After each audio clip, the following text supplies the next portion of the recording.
Thank you for the reminder. Please join me with the pledge. I pledge allegiance to the flag of the United States of America and to the republic for which it stands, one nation, under God, indivisible, with liberty and justice for all. Just pray with me. Heavenly Father, we just thank you again for this day. We thank you for all these folks here that are willing to witness and do the people's business. We just ask for your guidance and wisdom. In Jesus' name we pray. Amen. All right. First item is the consent agenda, which would be the May minutes for the auditor, the same series transfer report of the auditor, and the cash balance report from the auditor. I'll entertain a motion on that. Second. Have a motion and a second. Is there any questions or discussion on that? All those in favor signify by saying aye. Any opposed? All right, money matters. We got a couple additional appropriations. What? Oh, I'm sorry, public comment. Thank you, Dan. Is there any public comment on any agenda item? Okay. Now, additional appropriations. First up, probation. Some of your incentive grants, it looks like. This is a new grant that we received for this upcoming year. It's similar to the same grant we've had this past year.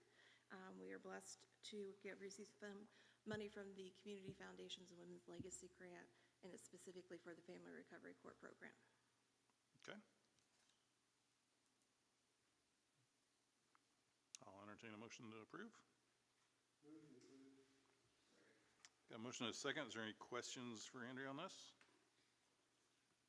All those in favor signal by saying aye. Aye. Any opposed? Thank you. Thank you. I don't see Adrian here, so I can speak to the next one if you'd like. That would be great. Okay, so this is associated with the opioid settlement in the county in regards to it. This has already been approved last year for this year. We simply had not done the additional appropriation yet, and this $31,000 goes directly to the drug-free Montgomery County coordinator salary. Okay. Move to approve. Second. Have a motion and a second. Is there any questions on that item? Thank you. All those in favor signify by saying aye. Aye. Any opposed? Okay, next up, adult guardianship grant for Superior 2. Anybody here to speak to that or know anything about that?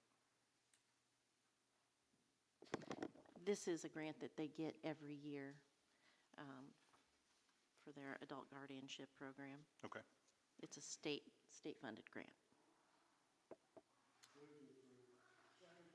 Got a motion and a second. Is there any questions or discussion on that? All those in favor signify by saying aye. Aye. Any opposed? Okay, next up, emergency medical services. Yes, as part of our contract with the city of Crawfordsville to provide emergency medical services into the county, the agreement says that we were to pay $52,000 per year for training services, and they did not invoice us in 23 and 24, so they did invoice us this year for those prior years. So this is an additional appropriation to pay for those 2 prior years for training. And that training goes to some of the local departments and stuff like that? Are we seeing fruit from that labor? Yes, yeah, for first responders. Yes. Okay. Then we'll have to pay an invoice for 25 also. Yes, we already have that, and it's already this year's $52,000 is included in that invoice.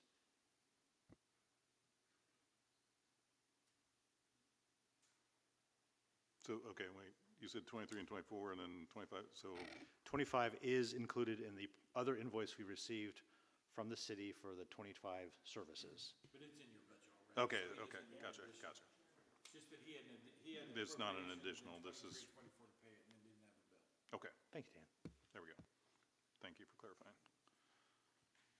So Tom, did we have this in the budgets that weren't billed for, so it's just rolled back in general, or what? Basically, yeah. Yes, we had budgeted, we just did not get the invoice. So that essentially does go back into the fund balance, and that's why we do the additional appropriation, because it does not roll over every year. You have to do appropriation every year for it.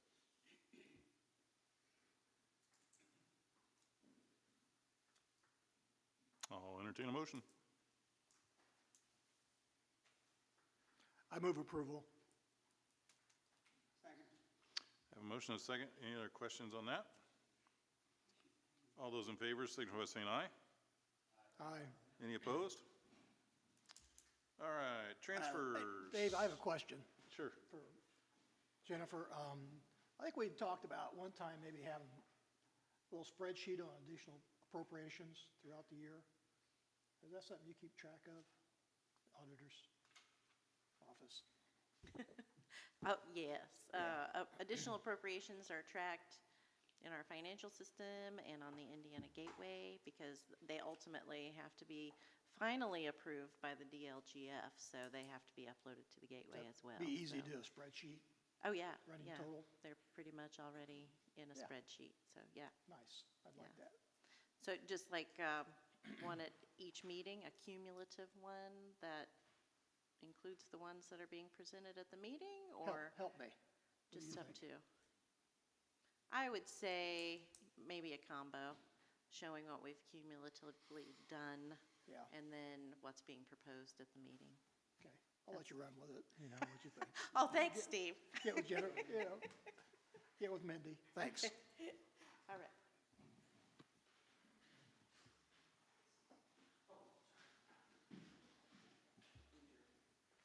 Good morning. I was before you last month about the same thing.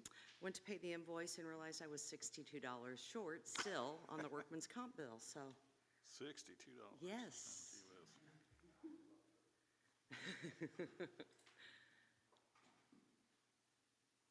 You gotta take that away from the dispatcher. Yes, I do. That one opening. Second, Have a motion. Do we have a second? second. Any other questions for Sherry? You sure this is the last time, right? I think so. Till next year. Until next year. All those in favor signify by saying aye. Aye. Any opposed? All right, thank you. Pretrial diversion prosecutor, is this just moving money to fund their intern position that we already approved, I assume?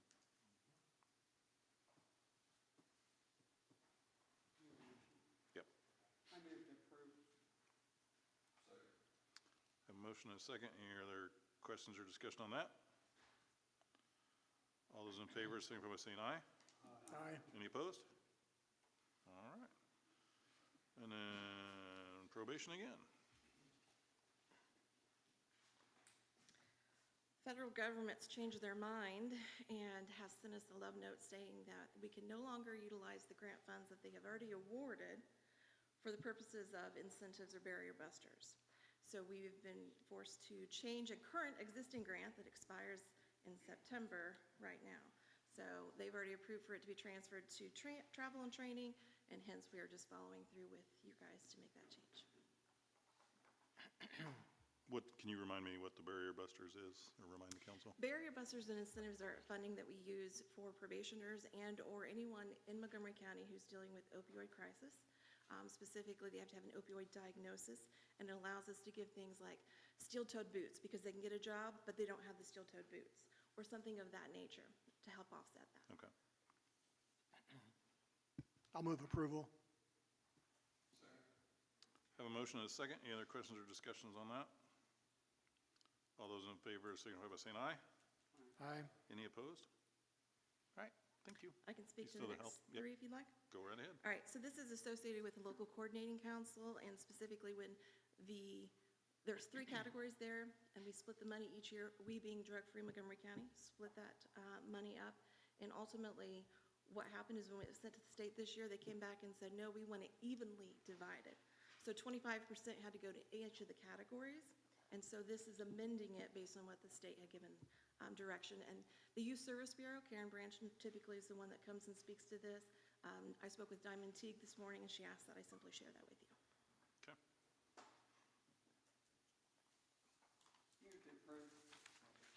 I have a motion and a second. Any other questions on that item? All those in favor signify by saying aye. Any opposed? All right, thank you. Moving on to old business, funding for the Public Defender's Office. about the study committee. I think, Steve, you were going to talk about that? Yes. So as you are aware, there's a study group to look at the public defender reimbursement program. Study group's been meeting, and our next meeting is next Wednesday, June 18th. We'll be meeting with the Public Defender Advisory Board and also the judges. We feel it's important to get input from those folks. We're looking at 4 options. You know, option 1 is that we just leave it as is, do nothing. The second and third are interrelated. It's looking at the state's reimbursement program. And one is, you know, fully staffed. The other one is a combination or a hybrid of staff and contracts. And then the fourth option is we look at contracts, basically closing the public defender's office and go back to the contracts. So anyway, we've had a lot of good information. You know, Tom and folks have helped us put together spreadsheets. What was interesting is, you know, currently the public defender's office expense on an annual basis is about $929,000. I know the budget comes in at, I think, what, 760 thereabouts, but, you know, commissioner fund benefits and other things. And so, you know, we're looking at a chunk of money there already. So our plan is we'll meet on the 18th and to have a recommendation at the next meeting. So, Tom, anything you want to add? Okay, thanks, Steve. Looking at the estimates, it's going to be over 900,000. It's not a big savings. Yeah. Yeah. And then, you know, the thing you get into there, again, we're still wading through it, but, you know, you're going to lose some efficiencies, you know, the administrative piece and things, so.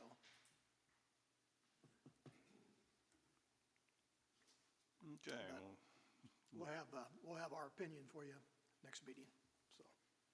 It's been a good work study group. Appreciate you putting it together, Dave, so. appreciate y'all doing it.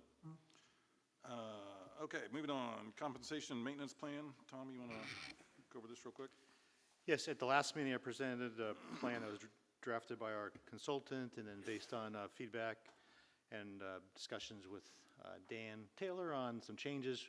It has been changed. If you recall, the proposed plan had a committee to replace the ERPS committee, and so this new process does not have a committee. It just has a process where if someone meets the conditions to have a study done for the position, they have to fill out paperwork, and then it's submitted, and then it's administratively determined if they meet the conditions for the consultant to do a review. There are 2 conditions for submitting for a compensation study, and that is either a new position or a reclassification of a position or reorganization of an office. So it outlines that process. I would like to note there are 2 new things that were added to the study that were not in it at last time. One is a clause that just says the council may establish a procedure for periodical updates to the compensation study. And then the second is establishing a process for a department that has a request that does not meet the conditions of the study. For instance, if someone says, I have an existing position and I believe the pay is not accurate and I need to have a study, it outlines a process where that request would have to come to the entire council, and the entire council would then have to authorize a study for that position.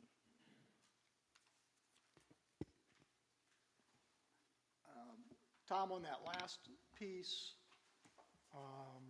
so the request comes directly to the council, not go through your desk? Right now, it would be, as it says, if a department has a compensation evaluation request that doesn't meet the conditions established in the maintenance plan for review of compensation and/or classification, then the department must submit the request to the council for the review. If the council decides to review the request, then the process established for a review of a new position will be followed. So then that would go to the consultant with a recommendation submitted to you guys.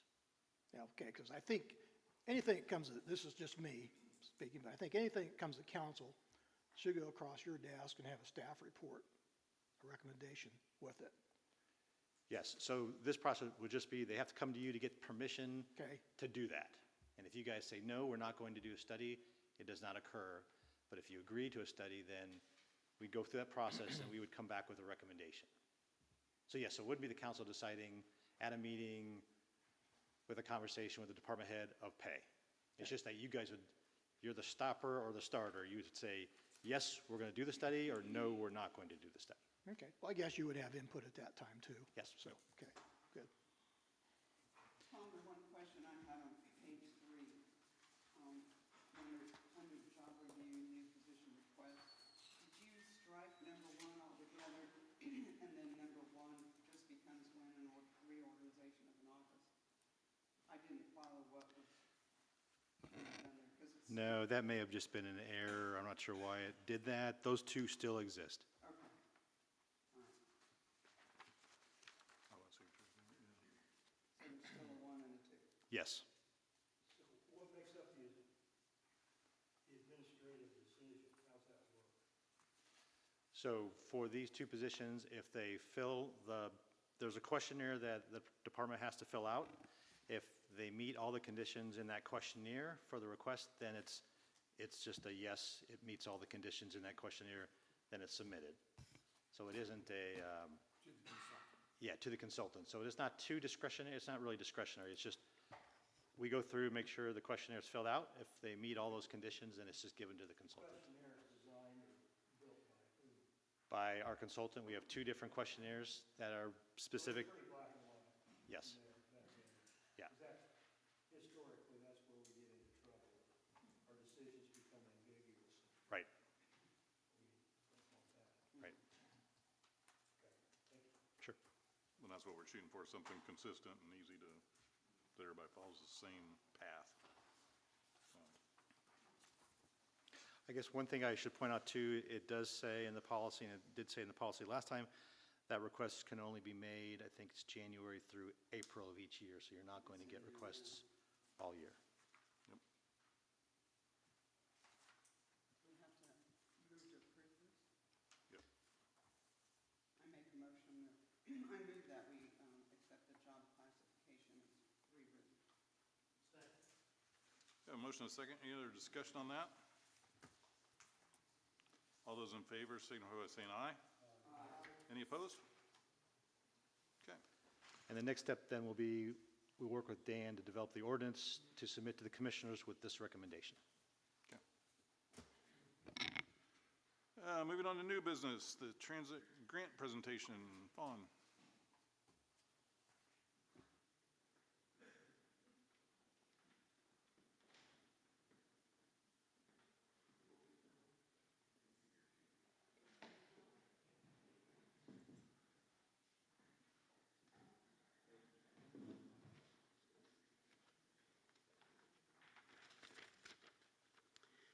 I don't think I brought enough of those for everyone. I'd be happy to email it to anyone who doesn't end up with a copy. And I'd like to start by asking your forgiveness for spelling transportation wrong on the first slide of my presentation.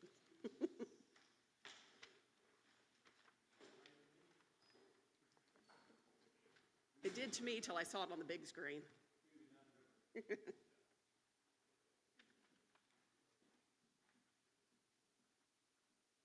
Good morning, thank you. Fawn Johnson with the Parks and Recreation Department. With me today is Melinda Young, the director of our transportation program, the Sunshine Vans. We want to talk to you a little bit about public transportation within Montgomery County. NDOT has awarded $261,360 to our Sunshine Van program to operate a transportation program beginning in January of 2026. That would be a transition of our current program, Sunshine Vans, to become public and accessible to anyone in need of transportation. This grant requires a $261,360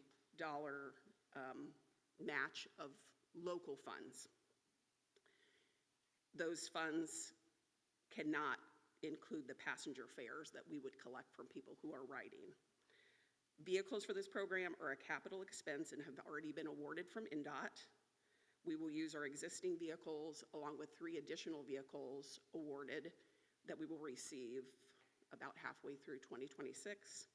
The local match for those vehicles has already been provided from the Montgomery County Community Foundation. The service will operate Monday through Friday, 8 a.m. to 4 p.m. We may expand to offer 1 night of service if funding allows for that. Rides will continue to be provided throughout the county and out of town or out of county medical facilities. There will be a passenger fare of $3 per one-way trip within 5 miles, $5 per one-way trip 6 to 10 miles, and after 10 miles, an additional $1 per mile per fare. Individuals 60 and older and those with disabilities will not be required to pay. That's our current demographic that we serve with the Sunshine Vans. We get funding through Title III that pays for fuel that dictates that that demographic would be encouraged to donate but is not required to pay. You'll see on the next slide just kind of a breakdown of the cost of this service. An operational hourly expense of $44.06. 71% of that total cost is personnel, and you can see a breakdown there of the indirect as well as direct costs for this service.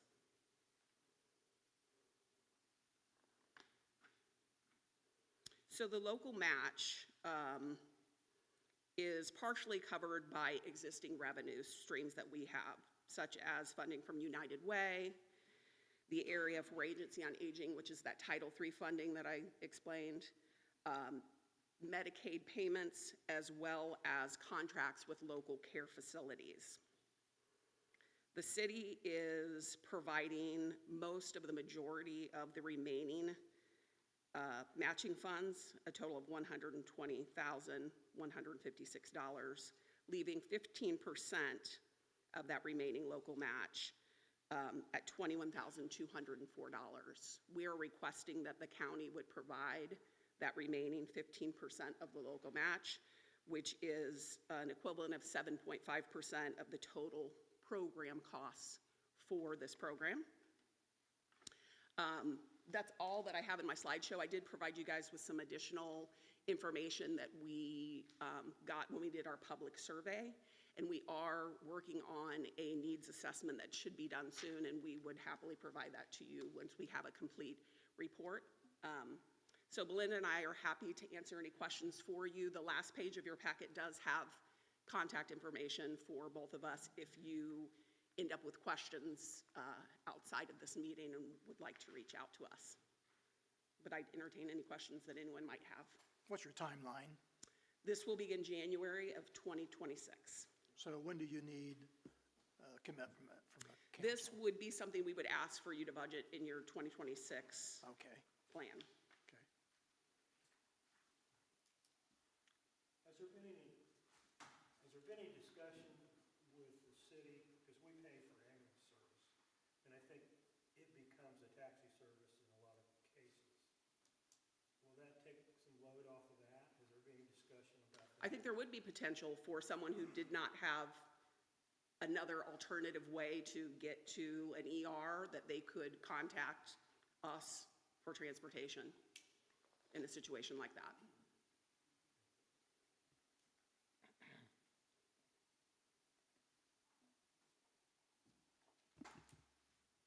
Any other questions for Fawn? I will say, I've sat in on a lot of meetings with Fawn and Belinda and Tom and I, and to me, it's a no-brainer. It's a way to help our county, and when we investigate how many people don't have transportation and how many people walk along highways and subject themselves to riding with people they shouldn't, it's the least we could do to help our community. Now, I'd like to say, I appreciate the work's being done here, so thank you. Thank you. So what you're proposing is for $21,000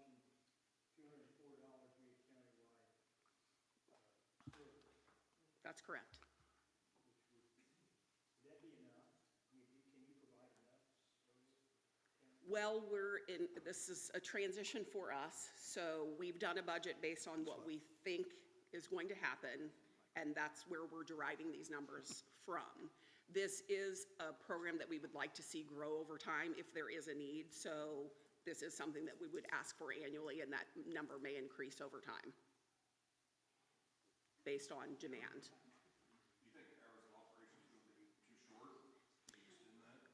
We could, we've been working with a consultant, and she said you could provide service from 6 a.m. to 11 p.m. and have riders. It's just if we can fund that. So we would like to expand. I was just thinking at 4 o'clock in the afternoon, people, you know, if they need a ride home from after work or whatever, that would be maybe extend that time out a little bit. Yeah, we hope to do that in the future. We're trying to bite off as much as we think we can handle to start this and then expand according to funding, demand, all of the factors that are somewhat unknown to us at this time. I think it's a great program. People that drive, they get paid. Yes, they are paid drivers, yep. That's the cost. Yes, it is. On this and trying to find drivers. Correct. That is potentially a challenge for us. Currently, we are well-staffed for the fleet of vehicles and hours of operation that we currently operate under. And then by collecting a little bit of money from these people, they have skin in the game as well. Yes, And that helps pay for the cost of the driver. right, the overall costs, yes. Those fares just cannot be part of the match. I think that is intentional by NDOT so that you're not charging too much to try to cover your costs because these people are generally in need and don't necessarily have a lot of money to be spending on transportation. Is this NDOT grant, is it a renewable grant or is it a one-time grant? It's renewable. Okay.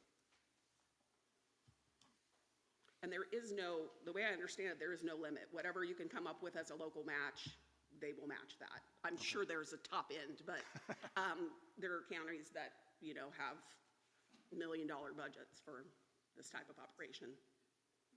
I don't anticipate that happening, but, I do think it could easily grow over time. Okay. Well, we'll take that into consideration come budget time. Thank you. Thank you very much. All right, now for the big one. Ordinance adjusting the wheel tax and surtax rates. We've had this conversation before, and Dan, go ahead. Yes, the ordinance, and you have seen this before, but the ordinance would really make just two changes. It's rate changes only. So on the motor vehicle excise tax on page 2, you'll see that you are currently at $40, and this ordinance, if adopted, would move that amount to $50, which is the maximum. And then if you look on page 3, you'll see that when you get to the wheel tax itself, you're currently at $60. The ordinance would take it to $80.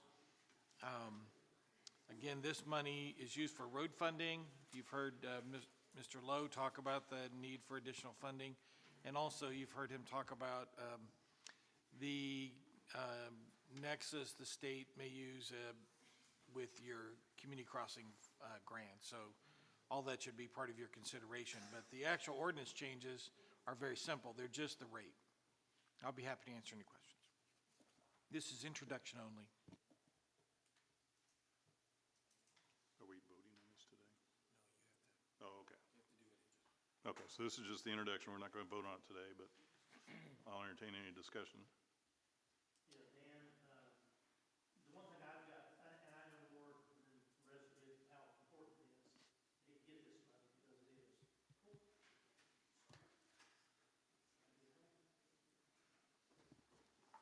There we go.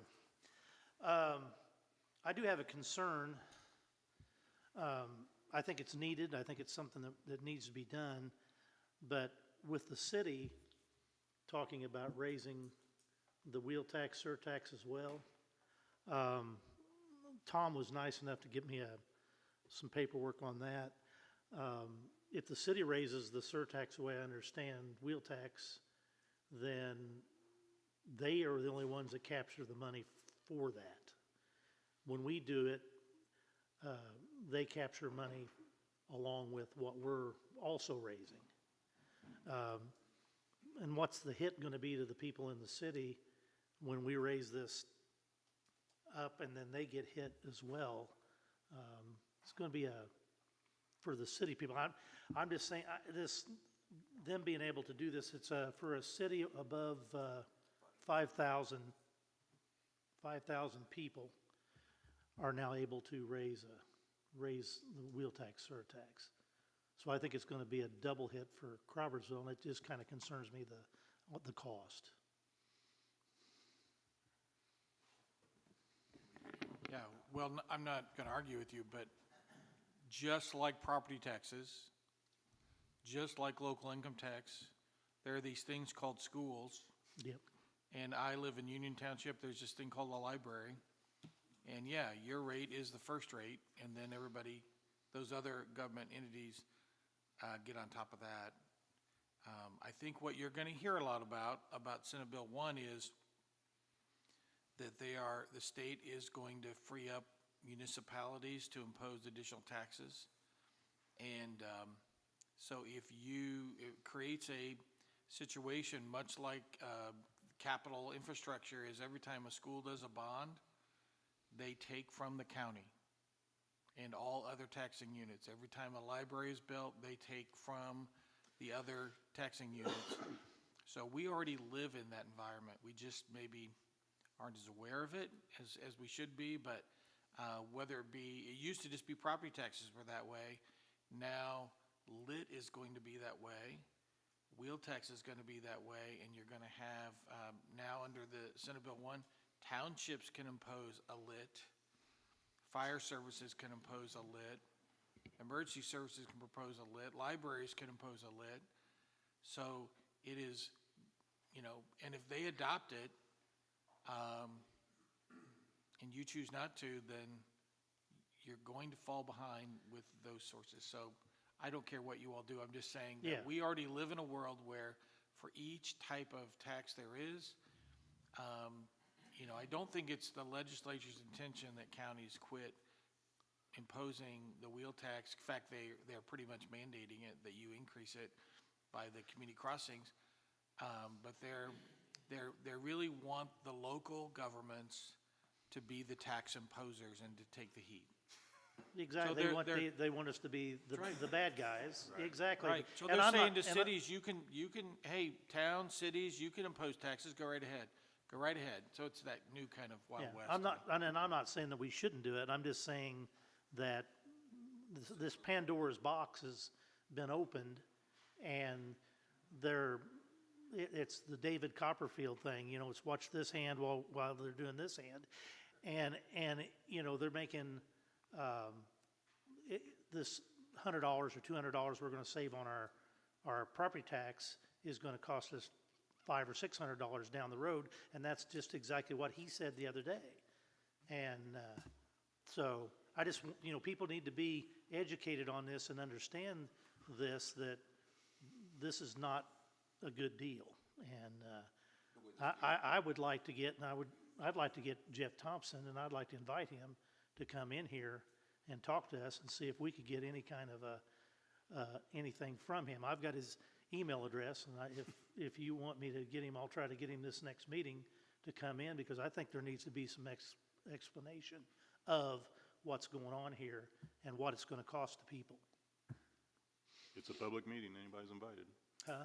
It's a public meeting, anybody's invited. All right, I'll send him a message and see if he can't come next meeting, but I didn't know if all of you caught on to that, and thanks to Tom for sending me that information, because, and if you want it, he can send it to you as well, because it does dictate that it has to be at least a municipality of over 5,000, and then that just opens the door, and it's a wheel tax, surtax. Wheel tax is not where the money is. Surtax is where the money is. Surtax is your vehicles, your cars and stuff like that. That's the money end of things. And people need to understand that. You got something, Tom? I just want to provide more information regarding the city's wheel tax. They cannot do the same rates as the county. Their maximum is $40 for wheel tax and $25 for surtax, just for information for you. So somebody in the city is basically gonna end up with $75 on the surtax, and then, wait, am I looking at that wrong? Yeah, $75 on surtax and $100 on wheel tax. Okay. And also, I do appreciate nothing. Jake giving us the information, and I think if you can give that to Bob, that'd be great, because, yeah, I think it, and that, along with the education, is a plan for us to spend the money, and where we're gonna spend it, and where people are gonna see it. I think that's huge, because just to tax them and them not see where the money's gonna go is where people get upset. Yeah, and this is one I've struggled with, you know, in particular now that the city's imposing the same thing, and we're double hitting a lot of people in the city. But then now we're having conversations about people that don't have cars, and we need to provide public transportation. Is this gonna exacerbate that problem where people can't pay for their cars? I mean, like I say, it's just one thing after another. We're trying to figure this out, but again, our roads are woefully underfunded, and that's probably the main complaint as a government official that I get constantly is, that, you know, the roads are in bad shape. Jake and his team do awesome work with the amount of money that we give them, but it's nowhere near enough, and it's aggravating not being able to find other ways to fund this without raising taxes, but here we are. I'll say the same thing. That's number one complaint that I got when I ran. Yeah. Can you fix our roads? Can you fix our roads? And I hear it from people coming in from out of the county when they have detours on State Road 32. You know, they're hitting these county roads, and so we're seeing a lot of it, and obviously the funding for it. But I do agree that having that plan as an explanation and showing them what we can do with it is a good deal. Can I call on Tom or Jake? I know there's some discussion about developing a plan with the commissioners. What I call it, you know, a wish list or whatever. Yeah, Jake, do you want to come up?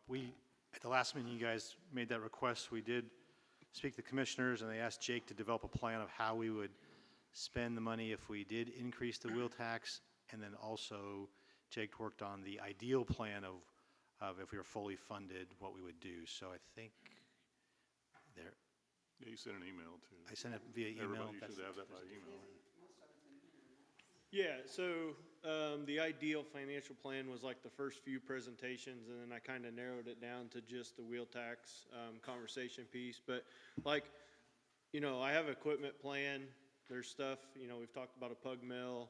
We've talked about boom mowers. Those are on the wish list items. You know, pug mill's $800,000. That's not currently funded. But we do have stuff that's already pre-budgeted, like replacing our loader. We got to rotate out our graders.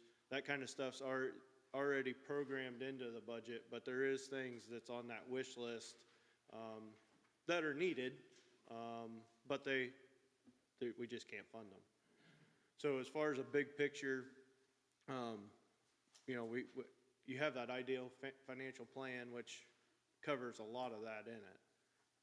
And I'm more than happy to email that to you again to look through, but there is stuff on like the equipment and stuff like that that's currently not funded.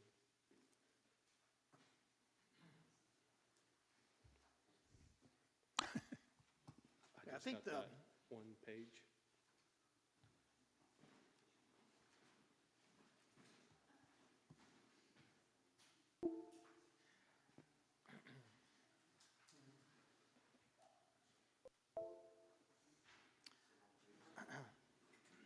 Tom, you might help me here, but I think the thought process behind this is to come up with a plan, a program that, you know, over time will get our roads back to where they need to be.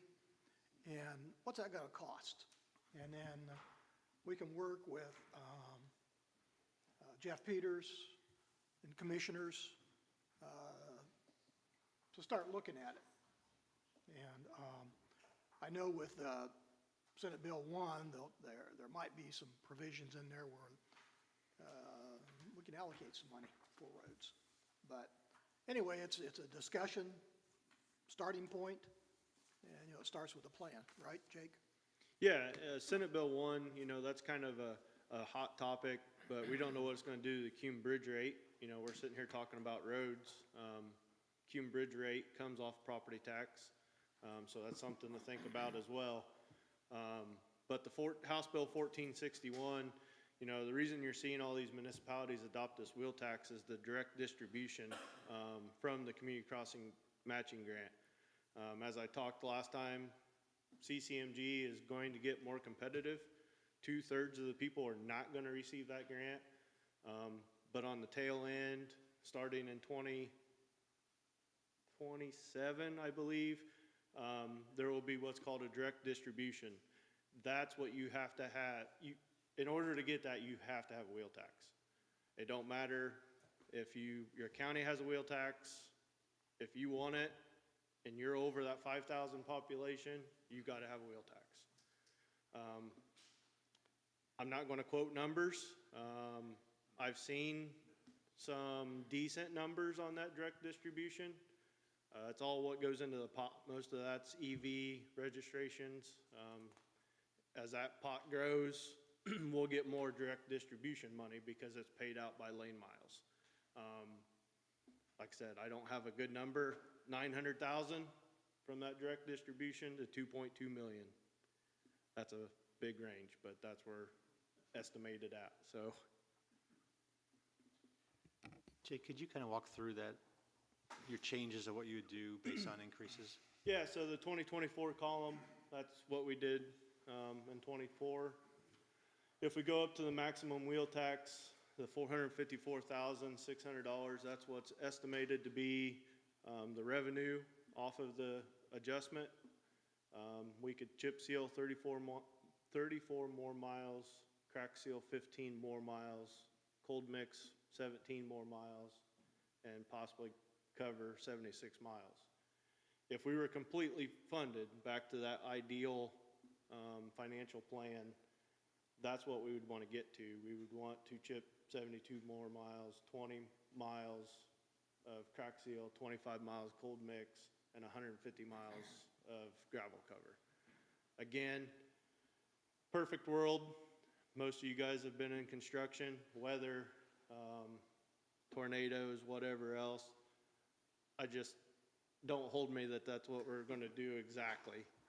We will try to hit that 100% if the wheel tax is increased, but we get a lot of variables in our day-to-day activities. That $3 million is on an annual basis, right? And that's just for roads. That's nothing as far as personnel, equipment, any of that. Refresh my memory, that was to get roads back to where, or just maintain them. That's not necessarily build. No, that would be gaining years of life. We would be getting ahead of that curve of degrading our roads. Currently, I presented, I think you were absent that meeting. We were on the plus side in '24. So we got ahead by I thought you had a number of 2.2. 2.5 million, yeah, was the complete ideal financial plan. But that's 24, that was the current budget spent to do that.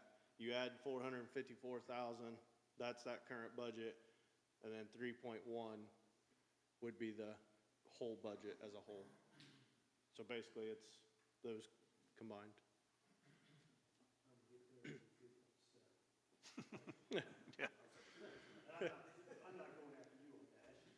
Yeah, I mean, there's a lot of like I said, the free thaw cycle this year, I think tore you guys up pretty good too, and got you a little behind, but so. I just think this is the next piece of the puzzle we gotta figure out, so. Thanks, Jake. And, you know, I gave you guys kudos last time because the first in 5 years, we were ahead. We were positive years on that table. I don't recall the last time we were positive. So the increases that we've had is, you can show for it. It's not, like he said, you're not just seeing taxes being raised and nothing's coming of it. We're increasing that chart little by little. Is it gonna fix the roads overnight? No, that's gonna take a whole lot of money, but we're getting there. We're chiseling away at it. We didn't get this shape overnight. We're not gonna get back overnight. And Jake- again, go ahead. Sorry, real quick. Jake, could you explain how we've changed our policy on deciding which roads get paved? Because we changed that, was it last year? Through the commissioners, we've implemented some policies. Like paving was, I got tired of hearing, you paved Joe's road because his uncle is so-and-so. So I wanted to take that out of politics' hands. I wanted to take that out of my hands. So we came to a analysis of certain criteria, and it is a weighted score.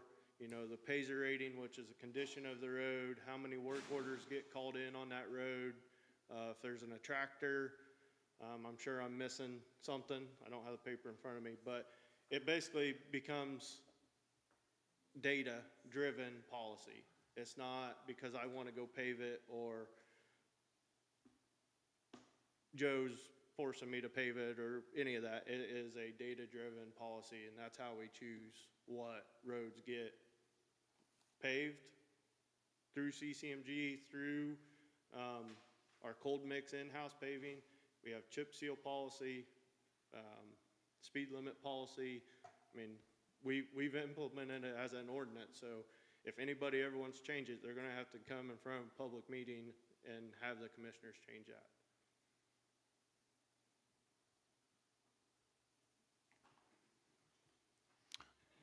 Thanks, Jake. Like I say, a lot of that's just due to you guys making do with what you have, and we do appreciate that. And, you know, the funding gap, ever since I've been on the council, has kind of been one of those things. How do we get there? And I mean, it seems impossible, but we're chipping away at it, and hopefully we can figure out some other new sources. And but these new tax changes are tough, so. If I remember right, Jake Bolander and Tom Miller said, we're gonna work on it, and they came back and said, we found $100,000 out of 2.5. So we've quadrupled that, so. Yep. Thank you. Thanks, Jake. Another note about this tax situation with the state. People need to take away from, anytime the state says we're going to reduce the taxes, which means they put a program in for local tax to raise. I mean, you can't just make a magic wand and remove $1 million or even 100,000 in here and here and here to make local governments work. You just can't do it. I mean, you got to replace that money. And that's what's happening. They're forcing it down to us, and people, the taxpayer needs to understand that within very narrow guidelines, it's going to be our decisions to make how we tax. And everybody wants better roads. That's going to cost a lot of money. Okay, anything else on that? All right, Mr. Taylor, it's classroom time. Okay, I've given you a summary of new legislation. There were a lot of bills passed this year. I've given you some of the main ones that affect local governments. I'm not going to touch all these today. You can review these if something catches your eye, but I'm going to talk about the ones that affect you as a fiscal body. So if you go to number 5, you will see that there were changes made to the executive session law, providing some more flexibility about topics that can be discussed in executive session. And these make some sense. The one that kind of caught my eye for you would be employee handbook changes. And so if you are working with the commissioners on employee handbook changes, you can now talk about that in an executive session, and that's good, I think. You really, it's very specific what this is, but there are some other things that are just probably designed for government efficiency. This bill was a result of a committee that I participate in to try to make things a little easier. And so again, this was something that we fought for, but just note, you might just note that for your purposes. If you go to number 8, one of your roles is to provide oversight for the commissary fund, and although most sheriffs are great, as I reported to you last year, in training there was one sheriff who got a little crazy in his commissary account, did some transactions and hired his wife, and it all went bad, led to criminal charges. So every time that happens, we know what's coming, a new bill to make sure that never happens again. So 91 sheriffs are doing fine, and one sheriff although it was pretty close nearby. But so now here comes the new commissary oversight bill. And what it requires now is for the sheriff to provide a report to you every quarter. That used to be annually. You would get a report, and now the sheriff's going to be required to give you quarterly reports. And also, it also says the commissary fund can be used to audit, funds in the commissary fund can be used to audit itself. So the State Board of Accounts doesn't audit this fund every year. One of the things you'll want to talk about is whether you want to have that, you want the sheriff to have that audited every year. Again, it's probably a bill that arises out of bad and unusual circumstances, but you're going to get more information about commissary. Your job is to keep an eye on it and make sure the sheriff's not doing things with it he shouldn't. We've never had that problem here, but Boone County's had that problem, Clinton County's had that problem, Hendricks County's had that problem. It's not like it really doesn't exist. We've just been fortunate to have good sheriffs, but again, it's just part of your role, so we'll help you as that comes along. But you're going to see some more reports, and I'm sure our sheriff's going to be really happy with this new reporting requirement. If you'll go to number 10, this is Jake's World, the road funding bill. This is a big bill which has lots of things in it. I think that most county highway superintendents would say, boy, this sure doesn't do enough. But I just want to hit some highlights. Jake talks a lot about the data-driven process, so you'll see right at the top there in bold that it starts talking about Payzer rating, and we have used that for a long time here. It's real important. It gives you data. So it starts to link road funding to having Payzer ratings and having Payzer ratings at certain levels and having certain, they're going to start looking at how many of your county highways are in failed conditions. So that first paragraph is pretty interesting because it's just what Jake has been talking about now for the last 3 years, which is the state is now saying, hey, you could get more funding, or you could have some changes in how you can use funds depending on the data. You're in good shape because your county highway already has this information, but this may open up some doors to us.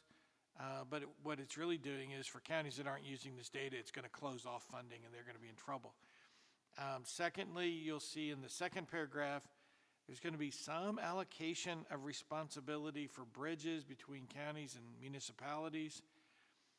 That's probably going to be good for us because that's always been thought to be a county problem. And also they made some provisions for all kinds of other, what I would call bridge-related or topics, but again, there's going to be some changes about that. We'll see how that goes. And then down below, toward the bottom of page 4, you'll see that now there's a requirement for township governments to kick in and help with road funding. Now, in our situation, Union Township is probably the only township where this will matter much, but it forces them to commit 30% of uncommitted funds in their capital improvement plan to road funding in the township. I'm not clear whether this will help much or whether the township trustees will just make sure there's no uncommitted funds. I'm not sure how that game's going to be played. But what you can see is maybe for the first time, a little bit of recognition of the fact that maybe townships should help pay for roads as well. This is brand new concept, so it may just be scratching the surface, but this may grow into actually a stream of income. I'm not sure. So we'll see. If you then will go to number 11, I only mention this one because it may affect some boards and commissions you serve on, but the state legislature, I find it almost interesting what catches their attention, but somebody's mad because they can't figure out who appointed who to some board or commission. And so now they're going to make those boards and commissions say on their notice of meetings who the members are and who appointed them, apparently so they know who to call to complain about them. So, you do appoint several board and commission members, RDC, Plan Commission, board, so there's many appointments that you make, Somebody wasn't happy with somebody, so now we get to do this. And it's a good example of, the old adage of if you've ever seen sausage or laws made, you wouldn't have anything to do with either one of them. This is just a great example of one person got mad, and now we have to do all this. If you'll go to page 6, you'll see Senate Enrolled Act 1. And let me tell you, this bill is 345 pages. Tom Klein made me actually read it. It was one of the worst days of my life. It's really long and really cryptic.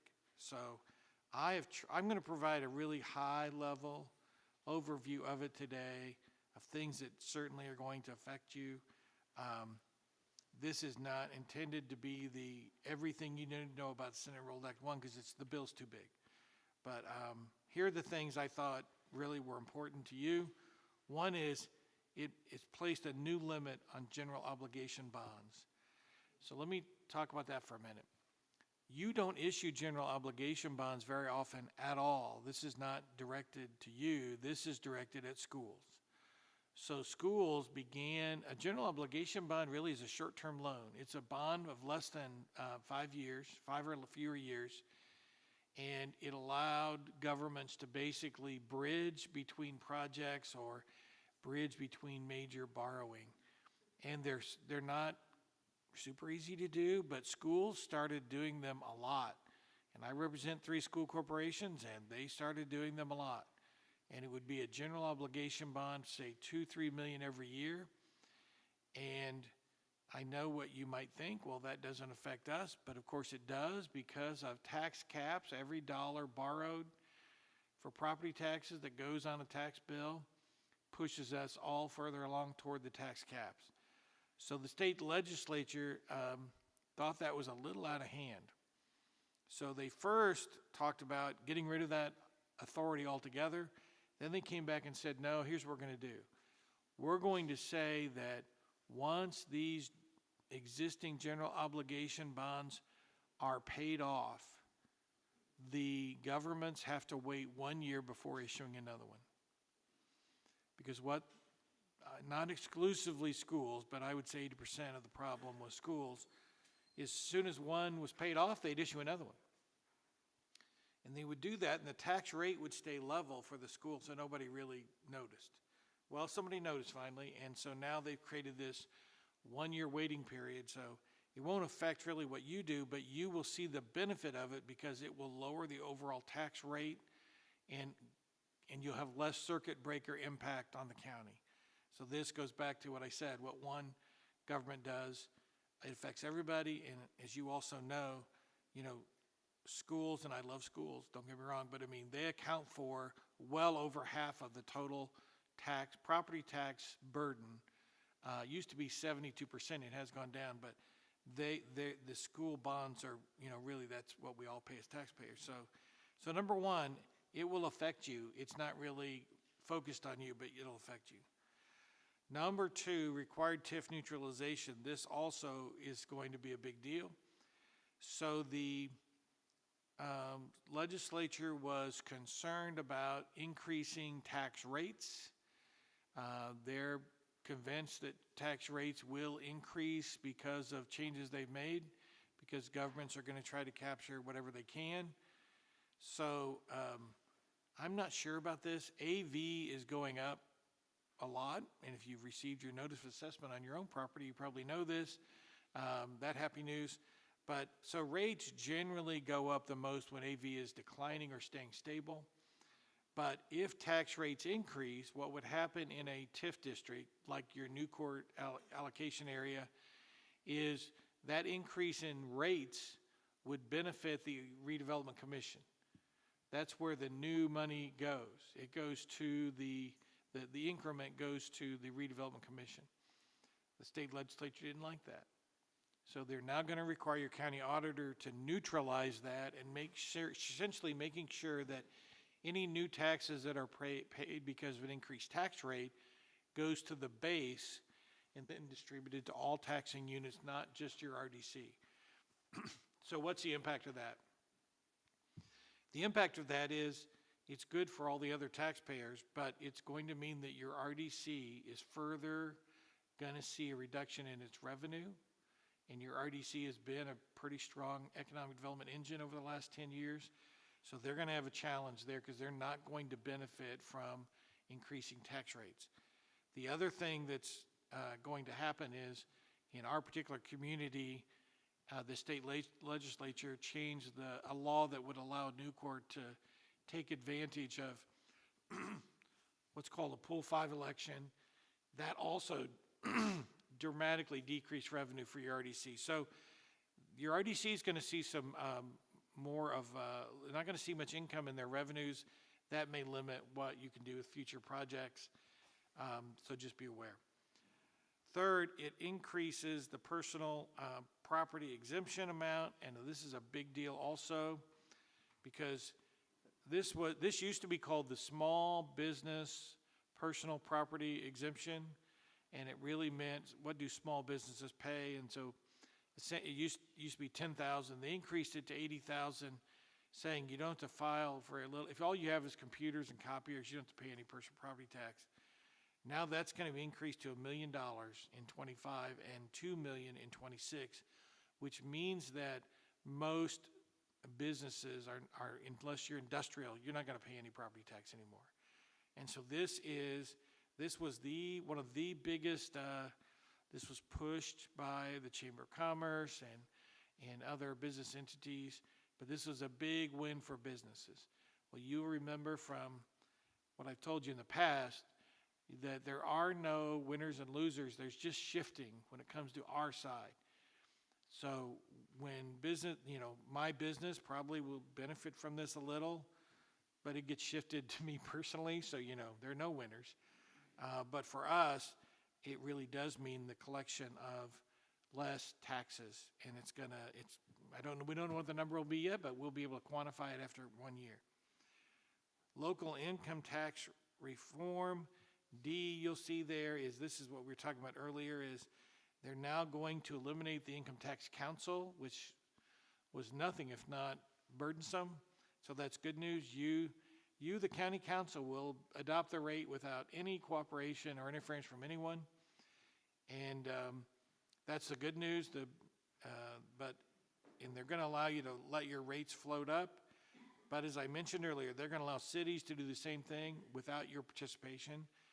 And they're going to then cap these rates for counties, municipalities, fire and emergency services, and non-municipal civil taxing units, which is a new phrase, and that means township libraries. But they're going to let more people have local income tax rates instead of a unified one for each county.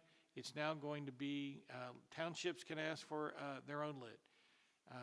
Fire districts can ask for their own lit. So it's this big shift away from property taxes to local income taxes.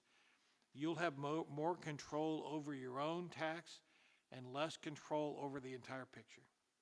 That's just the way it's going to work.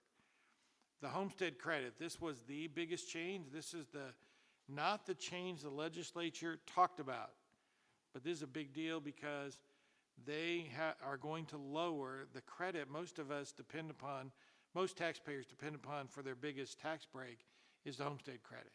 So if you live in your house and your house is worth $200,000, you really got a $48,000 tax credit right off the bat, which lowered your taxes. For houses worth less, they really got a big break and paid very little tax. And as the AV went up, you paid more taxes. But this $48,000 homestead credit has been a pillar of kind of what we do to give residential owners a tax break. They're going to eliminate that by 2030. It's going to go from 48 to 40 next year, and then it just completely phases out. And that means that we're going to lose that credit. What they talked about is the next item. They're going to let the standard deduction, however, increase. And so they're going to let the standard deduction for property taxes raise from 37.5% to 66.7%. The state legislature thinks that over time, the standard deduction will outweigh the loss of the homestead credit. We'll have to watch that and see. Most of the municipal financial advisors I talk to say, never going to happen that way. I don't know. I'm not a financial guy, but they think E and F will not just balance each other out, but it'll work to the homeowner's favor Eventually, we'll all get to watch and see what happens, but I'm skeptical because every time the legislature does something to save me money, it always costs me more money. I agree with Gary. G is a real fun one for you, and this one, I don't know, I haven't heard many people talk about this yet, but this one says that beginning in 2029, if your levy increases over the previous year, you have to have a special meeting in which you discuss nothing other than that issue. And you have to have a public hearing where you let the public come in and apparently talk to you about why in the heck you would ever allow your levy to increase. Now remember, levy is AV times rate. It's the money you expect to collect every time people pay their taxes. Levy always goes up. You know, everything costs more. I mean, levies never go down. So you can see this is the, for all those interested parties who think local governments are out of control, the Indiana Farm Bureau primarily being the one, this is what they push for, is now they're saying not if you go over the growth quotient, they're saying if your levy increases at all over the previous year, you have to now go through this new process where the taxpayers can come in and try to dissuade you from adopting that budget, which would increase your levy. Now, it doesn't start until 2029, but again, you know, the state of Indiana the legislature doesn't impose this requirement on themselves. Okay, they don't have any public hearings if they're going to raise their budget 1 cent. But if your levy is going to go up 1 penny, you're going to have a special hearing starting in 2029 before you can adopt that budget. So welcome to the world of Senate Enrolled Act 1. It is a huge bill that's going to have significant impacts, and the worry is nobody really knows how it's all going to play out. We'll see. Dan? So property owners also lose the county's property tax credit as well, right? They are going to take away from us the right to use the lit revenues in the way we currently do now for property tax replacement. Yeah. So on top of the 48, Montgomery County taxpayers get, I think it's $27,000. That sound about right? The TRC? Yeah. So for most people in Montgomery County, the actual homestead that we get through the local and the county is well over $70,000. So we get even though our tax rate may look at something, when they do those tables that show where your tax rate compares, they never deduct PTRC. So yeah, you have had that PTRC in place for a long time, which strongly benefits retired persons, strongly benefits those people. And they're gonna take that away over time. They're gonna phase that out. And if you remember in Jeff's analysis, he shows what happens to a home that has $250,000 assessed value. Because of this issue, their taxes will go up by $900. Yeah. And the thought. Yeah, I don't see it balancing. You can see this homestead credit standard deduction thing. I don't think the math works, but we'll see. And then, and again, we're going to hear a lot more about this. But Where's the funds for this standard deduction come from? well, that standard deduction is just a reduction in property tax collection, and the state's not going to provide that to you. They're going to tell you to raise lit to replace it. You're going to lose money on property tax. Where are we at in the lit bracket now? It's, 2.65. and they're saying that we're gonna get 1.2% of it? But that's your total rate. Your rate can go up to 2.9. That's the total rate, yeah. Like, right now, what we get, the 2.65, every time it comes in, we're dividing that between all of the taxing units. Yeah. This would just mean that we would just get the 1.2, and the other taxing units get what they, whatever they 70 pass. cents goes to that PTRC. So pull that off, you're at 195. Yeah, this year it's about $8.5 million of PTRC that are going towards property taxes. So in the future, you're gonna have to shift budget expense items over to that lit budget and away from your general. I mean, that's how it's gonna be a little of that. So is there any talk of revenue to pay to expand like Jeff's office so they can figure all this out for us? Because he's gonna have a lot of work to do.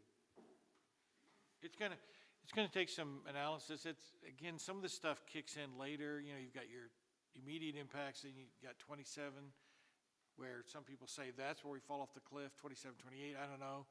But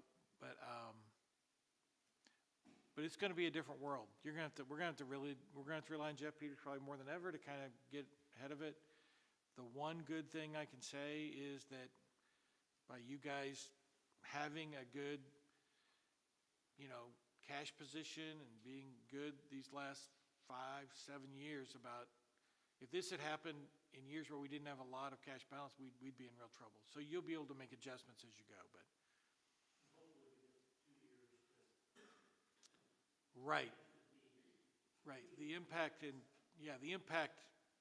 gets magnified in future years. It's not gonna happen all at once. And then again, they're gonna come back together and next year and in 27, maybe they can fix some things, but anyway, it's a big bill. Lastly, I'm not gonna talk much about it, but if you go to the last page, 21, this is what I call the Boone County bill.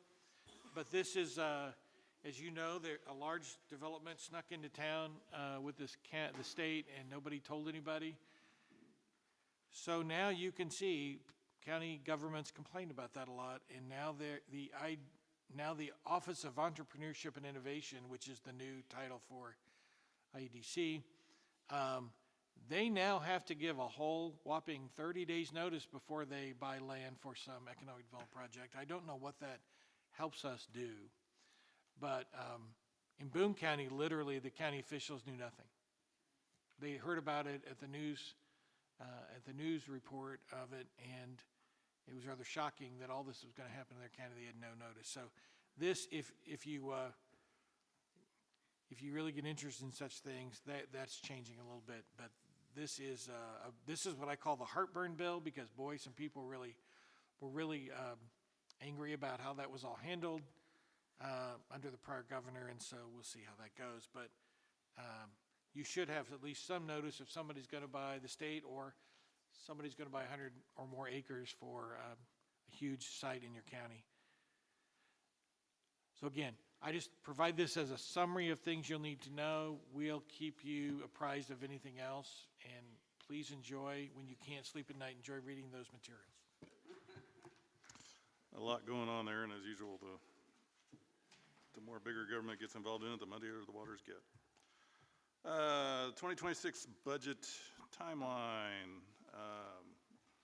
Do you want to? Well, one key thing is just establishing the date for the department presentations. It's usually in August, so we need to we usually do that over 2 days. It's been in the evening. In the past, didn't know if you guys wanted to continue that in the evening or have it during the day, but we need to set those dates. And then the second item, I know there was a question by a department head at the last meeting about raises, so we need some guidance on what department heads should present in their budgets to you for any raises that you want us to budget for. So those are the two main items. And then Mindy and Jennifer will work on the timeline for the actual public hearings and that process, but the two dates for our department presentations are important to get scheduled so we can schedule that and let our department heads know. Okay. Hey, Jennifer. I was kind of hoping that Mindy would be here, but she sent out an email about the executive branch of the state confirmed that the courts will be no salary increase for judicial officers and prosecutors. Do you know anything? So there will be no increase in pay for this year for them? I was copied on that, yeah. I mean, I'm just taking it literally as it was written. So I think we need, if there's no raise there, I know we've been trying to keep people in raises. I think we need to keep that in mind, that judicial won't receive any raise at all. So that's an interesting thing. So discussing raises, I have been doing some research. I did speak to Addie Rooker, our compensation consultant. She said she's hearing between 2 and 4%. Morgan County is considering 2%. Tippecanoe County is considering 1% with a $750 stipend. And I asked the city what they're considering. They haven't decided yet. They have their financial analysis coming back next week.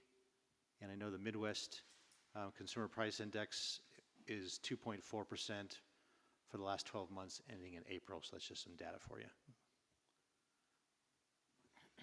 Yeah, because no matter what we do, we don't want to fall backwards with what we've been able to get everybody brought up to where they need to be, but we need to be and keep within what everybody else is doing.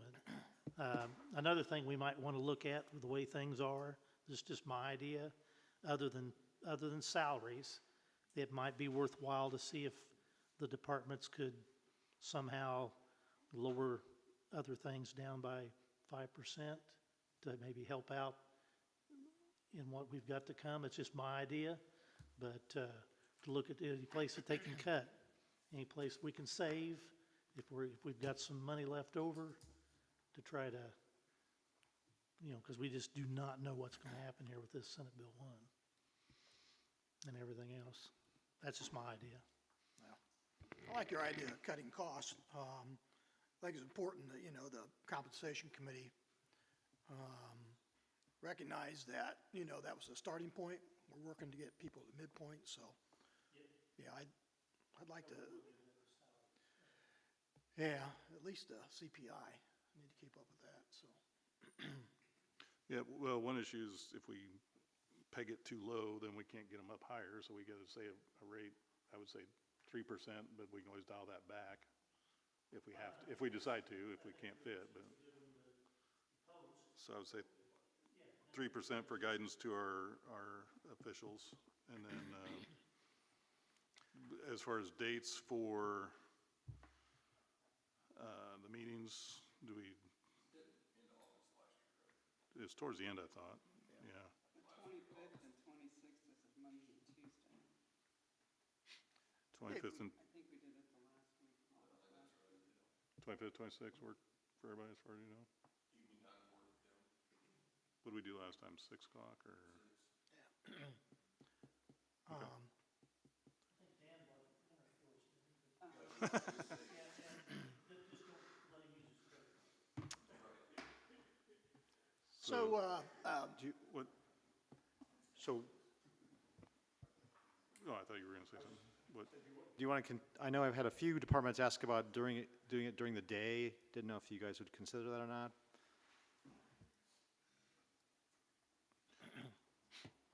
I guess the struggle with that is those tend to be longer meetings and work issues are, yeah. Full-time jobs, so that's Yeah. not- And I know they have a full-time. Yeah, obviously they work too, but. is it worth having any more discussion on looking at other expenses? Have a goal of trying to cut those 10%? As they're looking at budgets? Well, I guess I like to think we look at the budgets every year, but I don't know if we've just for asked making cuts, departments just to do make that. cuts, I don't necessarily think is necessary, but if somebody comes in with a lower budget, we'll obviously welcome that with open arms. And, I think we've been clear in recent meetings and last year that we know the budget cycle for the next couple of years is going to be tight, and, we don't want to add any new employees at this point, so. Just to cut for the sake of cuts, I don't know, is. Well, I'm just saying, judicious take either. a good look at it, and that's not including personnel. That's your other costs, so, expenses. Well, one thing you can do is just have the departments present the budgets. We always advertise high. That gives you flexibility to make cuts, and then you could have discussions with each department about their requests, and you could ask them about That's kind of possible the point of cuts. the hearings anyway. Yeah, and I agree with that, and we've got good department heads, we got good elected officials, they're conscientious, and I think if they'll work with us, we work with them, I think we can come to an agreement on some things, and there may be some things that can't be cut, and there may be some things that can, but the people in their departments know what can be, and I think if there's anything that we could do, I think it would help.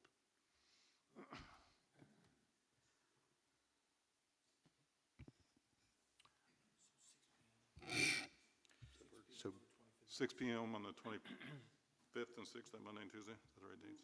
Yeah. August 25th and 26th at 6 PM. Did I see something in earlier agenda or something that Jeff had recommended that we use another consultant to look at the parcels? Yes, I was going to report on that. Okay. We do not have an official proposal from this consultant, and I've been pestering him about it and trying to find out why. He has our data to provide us with a parcel level analysis of how SB1 is going to affect both, the government units and the taxpayers. But there are a lot of people who still have some unanswered questions about how all of this legislation is going to affect the nitty-gritty of tax bill calculation. So he told me this morning that he has about 20 questions that he's waiting to hear from legislation and the LSA to receive further definition of how we're supposed to interpret it as far as working out the story problem of calculating the tax bills. I mean, that's essentially what that legislation is all about. It's one big story problem. So it's going to be a next meeting issue then? We are hopeful, yes. Yeah, okay, And he's hopeful to have those questions answered by the end of this week. But they are on recess, so it's not defined yet. Thanks. All right, and then last item there is the resolution regarding pass-through of an assessed value. Dan can address this quickly. Yes, you don't have to pass a resolution, but just the redevelopment commission has made a determination that it has no excess AV, that its revenues are spoken for with their existing bonds and future projects. This has been pretty consistent. We've had a lot of growth in the new core district, so it's not a surprise. They are required to report that to you. They have to make two determinations. If they have to first determine if they have any excess AV, and if the answer is no, then you just receive a report, which is what you've received.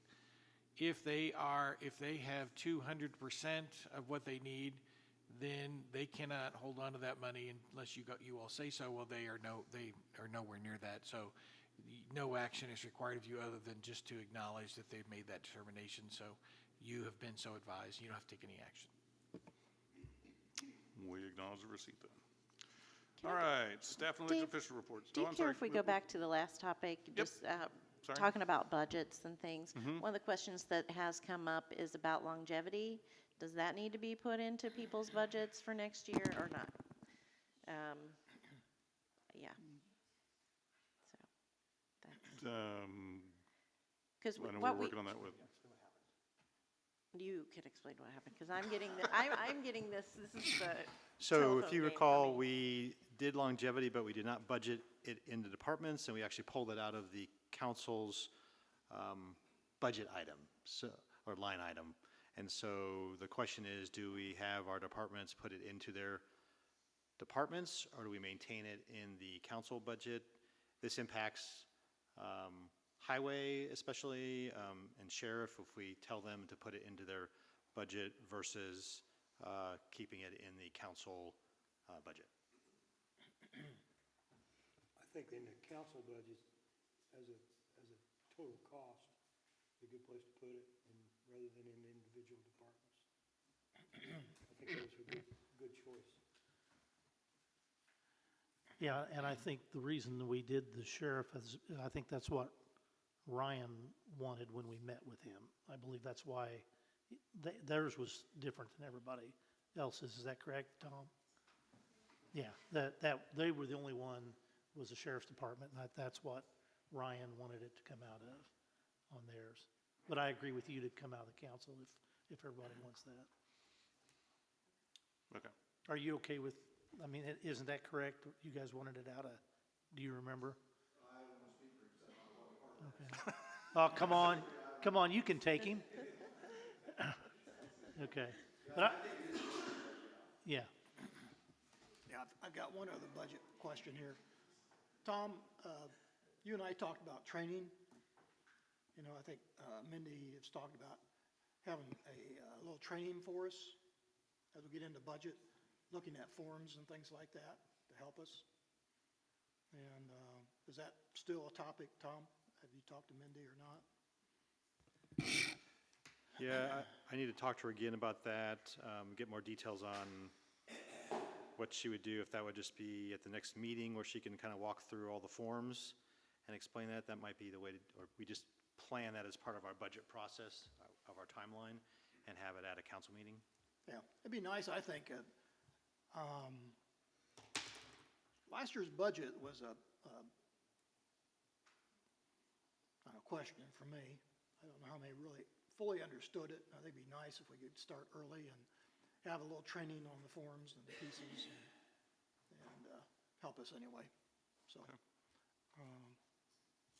and as we look at the budgets, you know, I just use Brian's budget as an example. You know, his budget is, I don't know, 760,000, something like that, but the real number is over 900,000 once you figure in the commissioner's expenses on the benefits and the taxes and everything else. So let's keep that in mind too. Okay.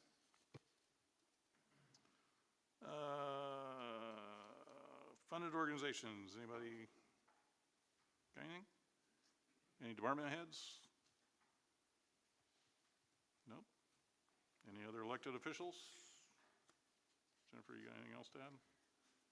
Just a couple things. As most of you know, we are currently under examination. We're getting our federal and state audit by the State Board of Accounts, and the examiners will be here. They estimate around 3 months to complete that. And then the other thing that we kind of need to be thinking about is the dates that we want to schedule our budget hearing and adoptions. Generally, we do that in the months of September and October, adopting it shooting to adopt it for the October council meeting.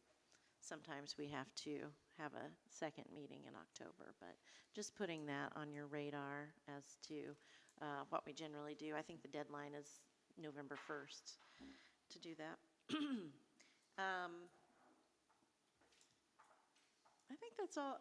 The other thing is we have opened up the budget module for all of the department heads to enter their requests for 2026. And we need to have those back by July 1st because they will first be presented to the council at the August meeting. But prior to that, we will have our meeting with the DLGF field representatives during the month of July. So that's why we always push to try to get those budgets from everybody by July 1st. That's all I got. Okay. Start down there. Brett, what you got? Go Pacers. Matt, Mike, Steve? Yeah, probation had some good things this week. Are you gonna talk about it? A couple employees. I had 2 officers who were recognized by the U.S. Attorney's Office. It was based on a regular routine home contact, and they found, unfortunately, child pornography. Long story short is that the individual was sentenced to 90 years federal prison for it. Who is it? Brenda Payne and Lindsay Beetle Hondo. They've both been with the department for over 15 years each. Good work. Gary? Joyce? June 14th, Flag Day, wave it long and wave it high. And I don't have anything to add. Is there any further public comment? Oh, sorry. I forgot. Adding to Flag Day, we do have a flag collection container here at the Government Center. So if you have an old American flag, you can bring it here so we properly dispose of it. So just encourage everyone to do that. I want to give an update also on our Nucor Overpass project. We have been, we're at our next step where we'll be having our public hearing, most likely in August for that project, so we'll let you know when that is being held. And our water line project on Newcore Road is, we're getting really close to being done. We have to finish the lines underneath the CSX rail lines, and we're still working with CSX to get that done. Hopefully it'll be done by next year. Just joking with CSX.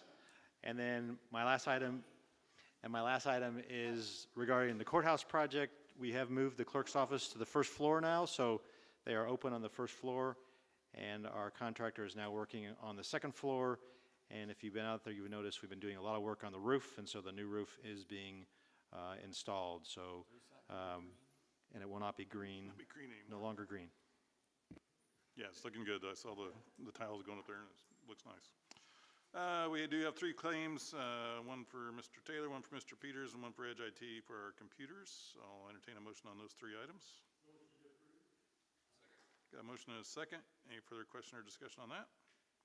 All those in favor signify by saying aye. Aye. Any opposed? Our next meeting will be July 8th at 9 a.m. right here, and I